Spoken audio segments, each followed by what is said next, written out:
పశ్చిమ గోదావరి జిల్లా నరసాపురంలో వైసీపీకి భారీ షాక్ తగిలింది. కొప్పరు గ్రామానికి చెందిన వైసీపీ నాయకుడు పోలిశెట్టి శేషు ఆధ్వర్యంలో సుమారు 200 మంది కార్యకర్తలు జనసేనలో చేరారు.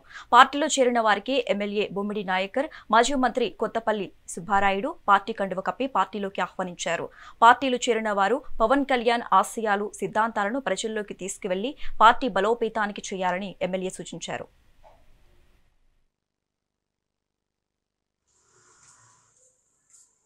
అలాగే మన డిపిఎం సెక్రటరీ చిన్న గారు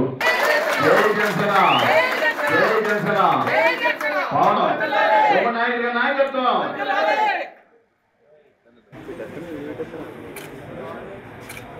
కడలేజు గారు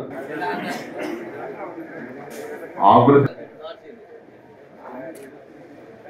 సీతారాం గారు కొంత పేరు దొంగమల్లి ప్రేమి గారు బుగ్గే జయరాజ్ గారు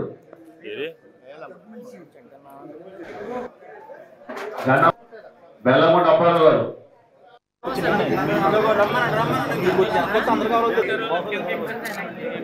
జై జనసేన పవన్ కళ్యాణ్ గారి నాయకత్వం జై జనసేన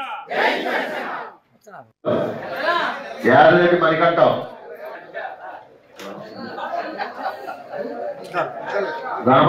అందరికీ కూడా మనందరం కలిసి మరి ఏదైతే పవన్ కళ్యాణ్ గారి ఆశయాలు, పవన్ కళ్యాణ్ గారి జనసేన పార్టీని స్థాపించి ఏ రకంగా ఆయన ముందుకు వెళ్తున్నారో ఆ దిశగా మనందరం కూడా పార్టీ ముందుకు తీసుకెళ్లే విధంగా మరి ఈరోజు జాయిన్ అవుతున్న ప్రతి ఒక్కరు కూడా మనం కలిసి వెళ్ళాలని చెప్పి మీ అందరూ కూడా తెలియజేస్తున్నాను. నేను అదేవిధంగా ఈ రోజున మరి కొప్పల నుంచి కూడా ఏదైతే పెద్దపేట కానీ మనకు హరిజనపేటలు ఉన్నాయో అక్కడ కూడా అక్కడి నుంచి కూడా ఈరోజు మహిళలు కానీ పెద్దలు కానీ మరి వాళ్ళు బీసీ సోదరులు, మరి ఎస్సీ సోదరులు ఈరోజు మన పార్టీలో జాయిన్ అవ్వడం కూడా చాలా శుభపరిణామంగా ఈ సందర్భంగా తెలియజేస్తున్నాను. నేను మనందరం కూడా అది ఎందుకు మాట్లాడుతున్నట్టు ఇవాళ జాయిన్ అవ్వడం కూడా ఆ రోజున మాకు వ్యతిరేకమైన నాయకులు అందరూ కూడా వైఎస్ఆర్సీపీ నుంచి వచ్చారు. కాబట్టి మీ అందరికీ కూడా మనందరం కలిసి మరి ఏదైతే పవన్ కళ్యాణ్ గారు